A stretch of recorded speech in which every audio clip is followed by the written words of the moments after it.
Selamat malam Bapak Ibu saudara-saudari yang dikasih Tuhan Yesus. Ada sukacita? Kok cuma sebelah sini aja loh. Yang sebelah sini tak terdengar suaranya. Ada sukacita Bapak Ibu? Iya. Kalau saya kemudian malam hari ini menyapa Bapak Ibu dan sapaannya kelihatannya seperti apa? Kalau saya nyapanya begini. Selamat malam, apa kabar? Aduh, kayaknya aku suka banget. Kaosnya mirip sama aku.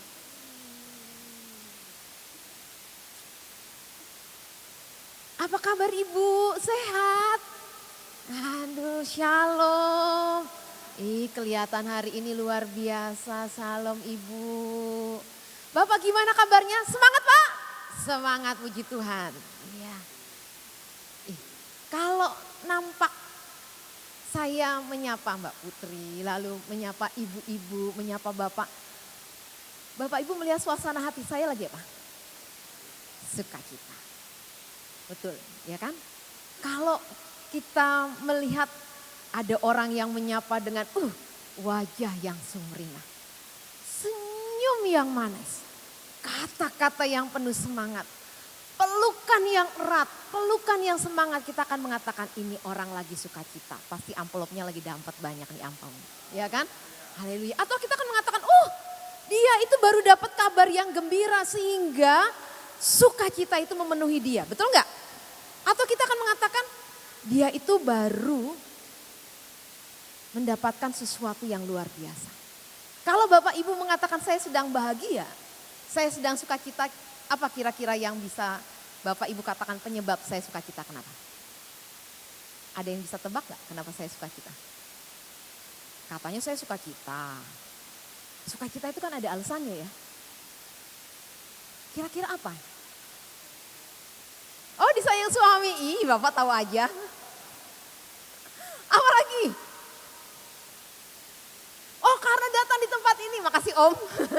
Karena datang di tempat ini. Apa lagi? Sehat ya, karena lagi sehat ya. Kalau nggak sehat pasti nggak di sini ya kan. Lagi sehat. Apalagi? Apalagi Mama? Hah? Oh, lagi damai hatinya. Kenapa lagi? Ayo, ada yang bisa tebak kenapa saya lagi sukacita? Bersama dengan Yesus. Wah, itu jawaban kunci itu ya. Kadang ada orang mengatakan, dia itu lagi bahagia. Atau saya bahagia kalau saya ada dalam situasi A. Saya bahagia, saya senang kalau saya ada dalam kondisi yang seperti ini. Betul ya? Kebahagiaan kita itu ditentukan dari 1, 2, 3 bahkan banyak hal. Saya punya cerita nih. Ada seorang bapak-bapak yang ya kira-kira sudah lanjut umur lah. Lagi ngobrol dengan istrinya. Tiba-tiba istrinya tanya, "Pah, Mama denger dulu pacar Papa banyak ya?" Iya. Papahnya senyum-senyum. Kan perempuan gitu, tanya nanti kalau dijawab beneran marah ya kan. Senyum-senyum gitu kan. Lalu kenapa? Kok nanya gitu? Iya, soalnya saya lihat itu sampai sudah umur sedemikian, Papa masih ganteng. Iya kan, wah. Terus pasti pacarnya banyak. Ya bolehlah dibilang begitu, kata papanya. Pasti dulu pacarnya cantik-cantik. Ya Mama kan tahu selera Papa, ada gitu kan. Pasti lebih cantik dari Mama. Papanya nggak jawab, lalu cuma bilang gini, pokoknya kamu istri saya satu-satunya. Wah, senang banget kan? Meskipun tidak terjawab, tapi dibilang kamu adalah istri saya satu-satunya, senang banget. Itu tidur rasanya nyaman. Tapi pagi-pagi kemudian si istri tuh mikir, kalau pacarnya suami saya dulu cakep-cakep, lalu milih saya, aku pengen tahu kenapa. Biasa begitu ya kan? Kenapa? Yang tadinya bahagia jadi ragu-ragu. Kemudian dia tanya lagi, "Pah, Mama tanyalah." Tanya kenapa?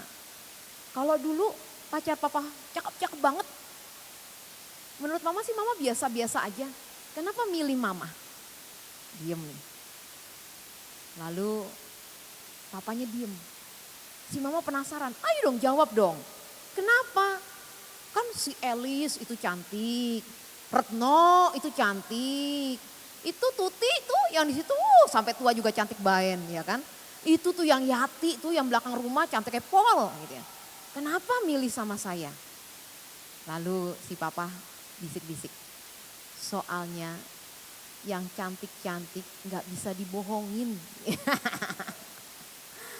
Kira-kira kalau mendengar jawaban itu, si mama jadi bahagia nggak? Kita tuh gampang ya diubah kebahagiaan kita, betul nggak? Hari sebelumnya ketika ditanya pacarnya banyak, cantik-cantik, lalu si papa cuma bilang pokoknya kamu seorang istri saya, itu tidurnya berbunga-bunga. Tetapi ketika esoknya ditanya, kemudian jawabannya seperti itu, bahagianya berubah. Kita ini suka begitu kan ya. Hari ini kita merasa bahagia, hari ini kita merasa dikuatkan, hari ini kita merasa luar biasa. Tetapi besok bisa jadi berubah. Padahal kebahagiaan di dalam Tuhan itu harusnya kekal. Gitu ya. Nah, saya mau sampaikan soal ucapan berbahagia. Yaitu dari Matius pasal 5 ayatnya yang pertama sampai yang ke-12. Mari saya mengajak kita semua membuka Alkitab kita. Matius pasal 5 ayat 1 sampai dengan 12. Firman Tuhan berkata demikian. Saya membacakan dari terjemahan baru edisi yang kedua, Lembaga Alkitab Indonesia. Matius pasal 5 ayat 1 sampai dengan 12 yang demikian. Ketika Yesus melihat orang banyak itu, naiklah ia ke atas bukit dan setelah ia duduk, datanglah murid-muridnya kepadanya. Yesus pun mulai berbicara dan mengajarkan mereka katanya, berbahagialah orang yang miskin di hadapan Allah, karena merekalah yang punya kerajaan surga.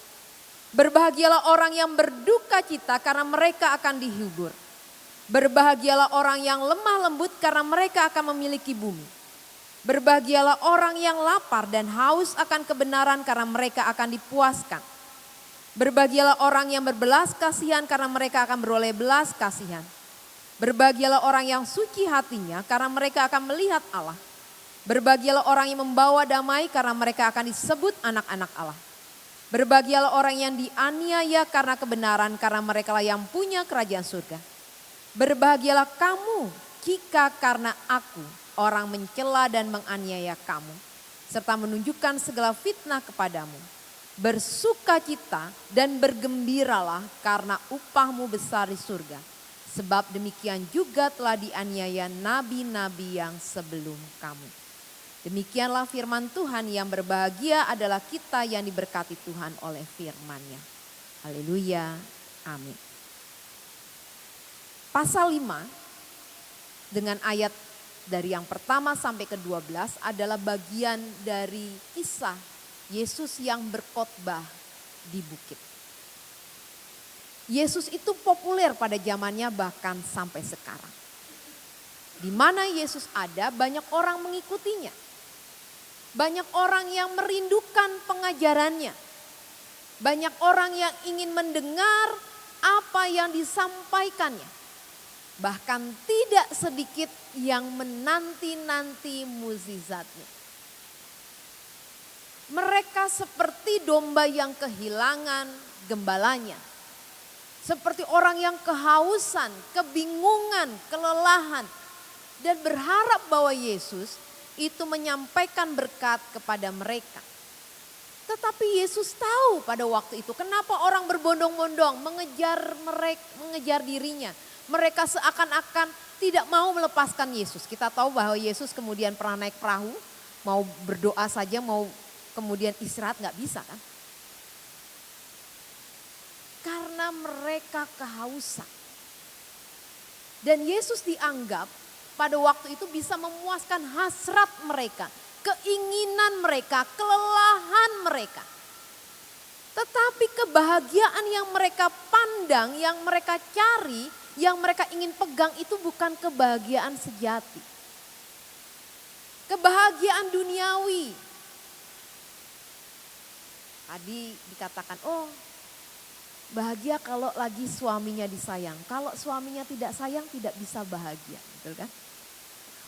lagi bahagia karena lagi sehat. Lalu apakah yang sakit tidak bisa bahagia?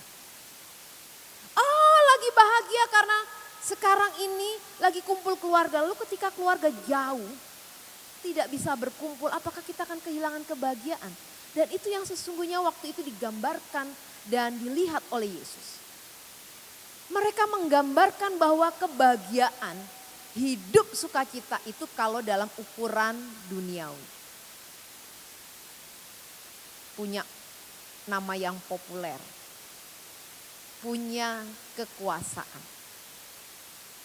punya kekayaan secara duniawi, punya kesehatan, bahkan punya komunitas yang besar.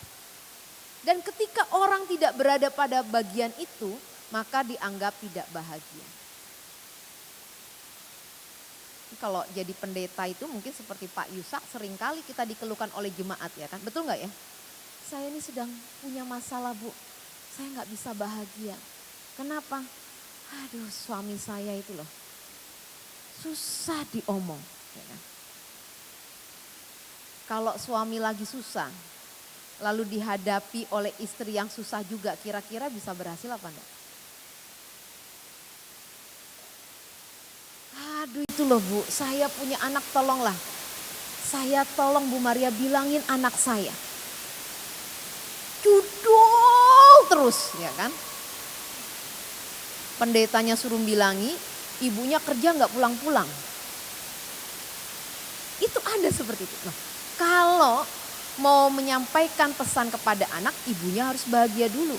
Betul nggak? Lalu bagaimana bisa bahagia? Dikatakan bahwa kebahagiaan itu bukan ukuran duniawi. Dan itu yang dikejar bahkan oleh orang-orang Farisi dan ahli Taurat. Bukankah kita tahu mereka sering berdoa di pinggir-pinggir jalan dengan pakaian yang penuh dengan kemegahan, untuk apa? Mereka pikir kebahagiaan itu kalau mereka dipandang rohani. Mereka pikir bahwa kebahagiaan itu dipandang kalau mereka populer. Mereka pikir bahwa kebahagiaan itu kalau berada dalam kondisi sehat.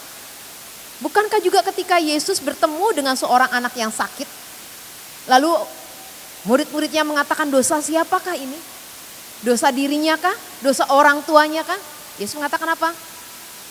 Bukan dosa orang tuanya, bukan dosa dirinya, tetapi agar kuasa Allah dinyatakan. Seringkali dianggap bahwa orang yang kena sakit itu kutukan. Orang yang masih berjuang dalam ekonomi itu kena karma. Orang yang anak-anaknya berada dalam pergumulan itu orang tua yang... Padahal hari ini Tuhan mau katakan bahwa berbahagialah. Berbahagia seperti apa? Orang yang miskin di hadapan Allah. Ini bukan sekedar miskin gak punya duit ya kan. Nanti orang yang gak pernah mau bekerja itu mengatakan, oh saya sedang berbahagia. Karena Tuhan bilang gak usah punya duit, bukan itu. Miskin di hadapan Allah ini berarti melepaskan semua kepemilikan. Melepaskan semua kepunyaan. Dan itu diserahkan pada kaki Yesus. Bapak Ibu salah nih, saya ini lagi gelo. Tahu ya gelo ya? Gelo itu bahasa Indonesianya apa ya? Kecewa. Jadi ini saya nih tadi pagi berangkat ke Jogja. Karena ada hari ulang tahun ke-97 Sinode Gereja Kristen Jawa. Yang dirayakan di Sekolah Tinggi Agama Kristen Marturia. Saya lupa bahwa Selasa ini long weekend. Karena saya ingatnya Selasa, kalau kita pergi ke Jogja itu tiketnya gampang banget. Go show, tau ya go show ya. Naik tiket kereta api mahal tapi tiketnya cuma 140, 150 gitu ya kan. Nah saya lihat oh masih ada nih Gajayana jam 5 pagi karena acaranya jam 9, ibadahnya jam 8, jam 9. Saya pikir bisa. Lalu saya bangunkan anak saya, tolong mama dipesenin. Gak bisa mah. Gak bisa. Nah, tiketnya piro regane? 450. Saya pikir gak apa-apa lah. Oke, kita beli gitu ya. Terus saya bilang, nanti kalau pulang ya Dek, Kak, tolong mama dipesenin lagi karena mama harus ada di rumah sekitar 4:30 karena setelah itu mau berangkat ke Purbalingga. Iya. Dia cari-cari gak ada, cuman tiket tinggal 2. Dan itu tiketnya harga sebuah pesawat. Naik kereta api itu pikirnya wong sugih kayak numpak kereta api sing cuma ora sugih. Cuman itu adanya, ya kan? Sampai pramusajinya itu yang itunya ya, pramugarinya itu ya. Sampai mari ibu dianterin masuk, terus dia tanya ibu dari mana Purwokerto, wajah itu heran. Purwokerto kayak gini, pasti jangan-jangan wong sugih. Ora apa-apa. Terus sampai di rumah, saya ngomong begini sama anak saya, nyesel ya kak ya, kenapa enggak kemarin-kemarin kita cari yang lebih. Terus anak saya ngomong begini, udahlah mama enggak usah dipikir. Tapi gelo loh mama loh, eman duit sakmono gitu kan ya. Terus anak saya ngomong apa? Uang bisa dicari. Daripada kebahagiaan kita berkurang.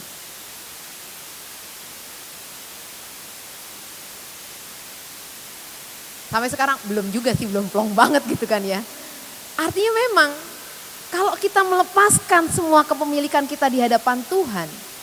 Dan kita menjadi orang yang merasa bukan siapa-siapa. Harusnya kan bukan saya memperhitungkan uang. Tapi saya mengatakan begini, puji Tuhan masih ada tiket, begitu kan? Sehingga saya bisa ada di sini. Bukan mengatakan aduh eman, begitu kan harusnya. Tapi masih ada kepemilikan. Padahal Tuhan katakan berbahagialah. Ini kan akhirnya khotbahnya gue aku gini. Berbahagialah yang miskin di hadapan Allah. Lepas semua keinginan itu, kepemilikan itu. Lepas sudah bahwa kita itu tidak punya apa-apa sebetulnya. Hidup kita ini bukan punya kita, betul gak? Jadi mau apa, nuntut apa? Jadi kalau apa yang terjadi pada kita itu kita lepas, loss. Karena kita tahu bahwa rancangan Tuhan adalah rancangan kebaikan. Lalu dikatakan berbahagialah orang yang berduka cita karena mereka akan dihibur. Kita itu akan melewati perjalanan ditinggalkan dan meninggalkan. Dan yang namanya ditinggalkan dan meninggalkan itu bukan perkara yang mudah. Itu menyakitkan.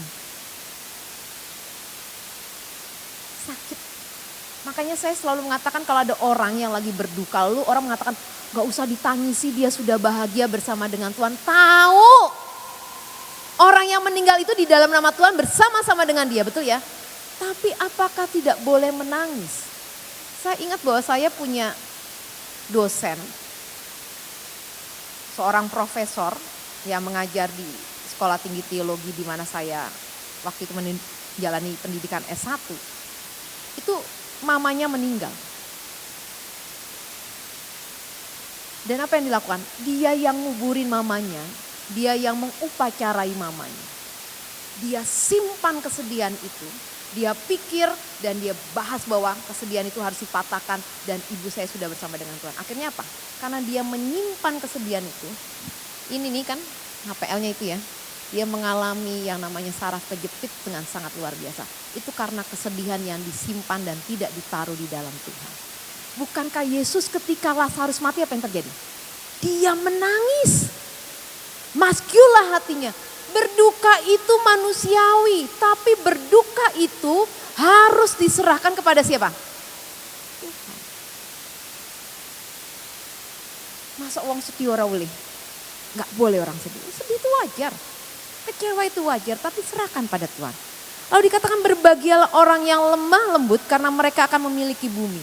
Lemah lembut ini bukan berarti seperti orang Solo ngendikane. Nun sewu samparan kulo katitik. Ya. Itu kakinya udah bengkak dulu itu. Bukan itu, maaf. Nah kalau begitu Pak Yusak gak masuk ke bagian yang lemah lembut ini dia. Tapi yang lemah lembut artinya orang yang memiliki belas kasih. Orang yang memiliki belas kasih maka dia akan berempati, bersimpati pada orang-orang sekitarnya. Karena wajah Allah itu terlihat pada diri kita. Berempati, bersimpati. Lalu dikatakan berbahagialah orang yang lapar. Ini bukan lapar sekedar haus seperti ini, bukan. Bapak Ibu yang hadir di sini termasuk orang yang lapar dan haus. Akan apa? Kebenaran firman Tuhan. Orang yang lapar dan haus akan kebenaran Tuhan apa? Dia akan cari terus firman Tuhan. Dia akan hidupi firman Tuhan. Yang namanya baca firman Tuhan, persekutuan itu seakan-akan tidak pernah memuaskan hatinya, tapi dia pingin mengenal Tuhan. Terus merasa. Karena Tuhan itu adalah roti hidup baginya. Saudara-saudara kita itu kan yang namanya ibadah dalam sehari aja 5 kali. Ya. Lalu orang Kristen mengatakan, kita doa setiap hari. Coba saya tanya. Kapan terakhir Bapak Ibu pegang HP-nya? Ayo kapan terakhir? Semenit? Sedetik kemana? Kan tuh masih pegang. Saya tanya, kapan terakhir Bapak Ibu berdoa secara khusyuk? Nah, lebih banyak mana? Ayo. Nah loh. Saya pernah tuh waktu ulang tahun penabisan, jadi saya sudah 24 tahun ditabiskan jadi pendeta. Ulang tahun, lalu saya retreat pribadi sendiri. Didampingi oleh Romo memang. Pertama saya disuruh berdoa 1 jam, bingung. Doa apa 1 jam? Kan wong GKJ doa cepet Pak. Iya, doa 1 jam ngapa doa 1 jam? Cuman diem aja.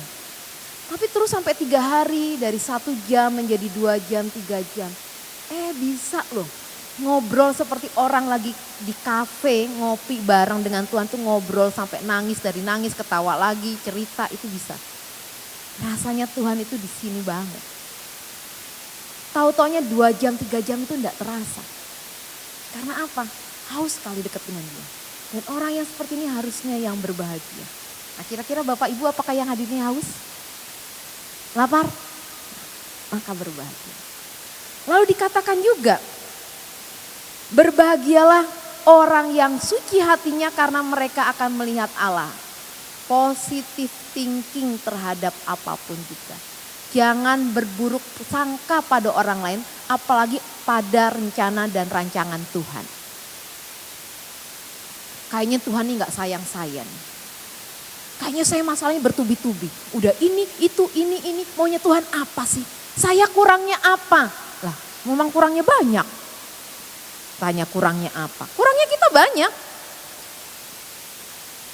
Ya. Lalu kita mengatakan kenapa? Padahal positive thinking aja. Bahwa Tuhan tidak akan pernah memberikan tantangan di luar kemampuan kita. Dan setiap tantangan dalam hidup itu pasti menumbuhkan kedewasaan dan karakter iman. Makanya katakan bersuci hatinya. Coba kalau orang yang punya pikirannya baik aja, positive thinking. Saya ini sedang bergumul juga. Karena ada di tempat saya tuh janda sedang pacaran sama duda. Sama-sama ditinggal, meninggal oleh pasangannya. Kira-kira melanggar firman Tuhan enggak? Kalau begitu. Enggak kan? Enggak. Tapi ternyata keluarga yang pria ini tidak setuju. Oh pokoknya sampai kapanpun aku tidak setuju sama perempuan ini. Begitu cerita. Nah perempuan ini dulu ketika suaminya masih hidup karena harus berpindah-pindah tugas tidak pernah di Purwokerto. Tapi ketika suaminya sudah meninggal stay di Purwokerto lalu ikut pelayanan. Paduan suara, persekutuan ikut jadi rajin. Tahu keluarga pria itu berkata, oh ini kan ikut kebaktian, ikut persekutuan, ikut aktif di gereja karena kamuflase. Akibatnya apa? Dengan pikiran jelek yang sakit hati siapa? Yang bercerita jelek itu juga. Jadi hati-hati dengan pikiran-pikiran jelek kita. Dengan pikiran-pikiran buruk kita. Maka tuluslah hati. Berbahagialah orang yang membawa damai. Sulit sekarang. HP ini seringkali nih. Kalau di depan lemah lembut tapi kalau di HP caci makinya luar biasa. Betul ya? Pasti sering kan lihat ya Bu ya. Komen-komen. Wah. Gak berani ngomong langsung tapi nyindir lewat status. Bisa ada banyak. Dan itu membuat apa? Kericuhan. Pertengkaran di sana sini. Dan itu yang membuat tidak ada damai. Dan yang namanya kebahagiaan itu tidak dilihat dalam situasi. Kitalah yang harus bisa merasakan damai dari Tuhan. Ada seorang bapak yang sudah sepuh atau sudah tua, usianya 70-an. Dia mau ngambil pensiun. Lalu datang ke teller, tahu ya teller ya, kasir. Dia bawa kertas mau ngambil, ditulisnya 100.000, ngambilnya 100.000. Lalu si teller itu bilang, maaf Bapak, kalau uang di bawah 1 juta itu lewat mesin ATM. Tapi Bapak ini tua, gak bisa punya ATM. Lalu dia diam aja di meja itu. Lalu petugas mengatakan, maaf ya Mbak, gak bisa. Kalau kita jadi bapak itu ya, wong tua, jaluk duitnya dewe aja 100.000 gak bisa, gak boleh. Ini duit saya, bisa marah kan? Tapi si bapak itu mundur, lalu mengambil kertas yang baru, dia tulis. Lalu dia pergi lagi ke teller tadi. Lalu si mbak itu senyum, sebentar ya Pak. Dihitung-hitung lalu diserahkan. Ternyata bapak itu menulis uang 1 juta. Setelah dihitung oleh bapaknya 1 juta, dia ambil selembar 100.000, yang 900 dikembalikan ke teller. Saya tabung lagi. Kreatif kan? Bapak itu gak marah-marah kok. Dia gak bentak-bentak. Dia gak kirim tuh video-video kan. Nih lihat nih saya sudah tua. Ngambil uang 100.000 punya saya aja. Saya dibentak-bentak gak boleh. Kan seringkali begitu ya. Tapi apa? Dia gunakan hati dan pikiran yang damai. Dia cari jalan keluar. Dia tahu bahwa teller itu bekerja juga atas perintah. Tapi dia juga butuh uang. Betul kan? Dia pakai dengan cara yang damai. Buat damai gak semua? Damai. Dan teller itu pun tersenyum dan bilang apa? Terima kasih ya Pak. Kalau kita sudah emosi, kemerungsung, ingin selalu ditempatkan di tempat yang baik. Kadang ego kita, kepentingan kita, nama baik kita itu yang akibatnya apa? Kalau ada apa-apa kita yang apa? Oh, kamu jual. Memangnya kamu doang yang berani, betul nggak? Orang yang membawa damai itu akan memberikan kebahagiaan. Bukan hanya buat dirinya, tapi sekitar. Dan juga berbahagialah orang yang dianiaya karena kebenaran. Karena merekalah yang punya kerajaan surga. Anak saya lagi dimusuhi sama temennya. Padahal temennya akrab banget, besti, sohib, barengan terus nginep di rumah. Kenapa? Suatu hari, kemarin beberapa belakangan ini, ada event sparring basket. Orang tua anaknya itu, temennya itu, telepon saya. Mam, ini kok gak boleh main ya, sparring ya? Oh nanti saya tanya sama El ya, saya bilang kok gak boleh main sparring ya? Saya gak tahu tuh kalau mau ada sparring, saya tanya sama El. El, kok temanmu kok gak ikut sparring? Terus jawabnya apa? Gak pernah latihan. Sudah dicari coach, pelatihnya gak pernah datang. Terus saya bilang sparring inilah Kak, Dek, gak apa-apa. Kan bukan perlombaan beneran. Udahlah gak apa-apa lah, diajak. Terus saya bilang begini juga, kan anaknya pinter, gak latihan ya gak apa-apa nanti biar tim kita menang. Lalu anakku bilang apa? Kalau sudah aturan ya aturan ya.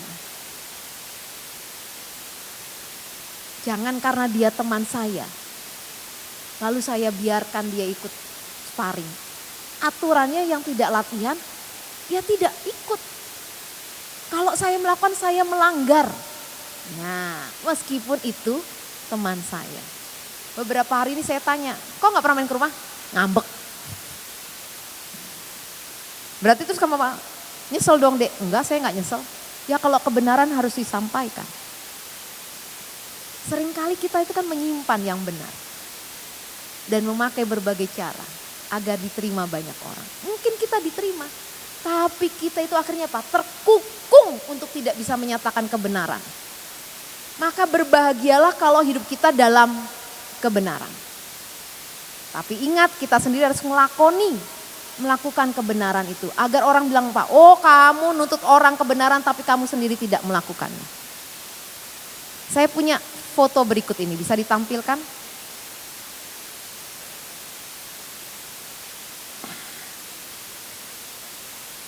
Ini seorang atlet judo, namanya Nemanja Maedov. Dia harusnya mengikuti pertandingan judo olimpiade tahun 2024 kemarin. Tetapi didis selama 5 bulan tidak boleh ikut lomba. Kenapa? Ini kan lingkaran pertandingan judo. Ketika dia mau masuk, dia membuat tanda salib. Padahal yang namanya tanda salib itu kan bukan tanda provokatif. Bukan tanda politik, tapi dilarang. Dan kemudian dia didis untuk tidak boleh ikut bertanding. Menyesalkah dia? Minta maaf? Tidak. Dia bilang begini, pertandingan memang membutuhkan disiplin dan komitmen. Tetapi iman lebih dari segala-galanya. Kira-kira apakah Bapak Ibu berani menaruh iman lebih dari segala-galanya? Haus dan lapar akan kebenaran Tuhan? Memiliki hati yang lemah lembut dan berbelas kasih? Bahkan menaruh duka cita kita kepada Tuhan? Berani Bapak Ibu? Kalau Bapak Ibu berani, saya katakan bahwa kita semua di sini berbahagia. Berbahagia kita semua. Kita adalah orang-orang yang berbahagia. Bukan sekedar tadi senyum saya pelukan, bukan sekedar itu. Tetapi karena apa? Ada Tuhan di dalam hidup kita. Ada Allah di dalam hidup kita. Dan saya akan berjalan bersama dengan Tuhan. Mau itu dalam kondisi susah, dalam kondisi celaka, saya tahu rancangan Tuhan adalah rancangan damai sejahtera. Mari kita berbahagia. Kita bagi kebahagiaan kita. Karena orang yang berbahagia dan wajahnya berseri-seri dalam Tuhan, dia akan mampu mewujudkan wajah Allah kepada banyak orang. Selamat berbahagia Bapak Ibu.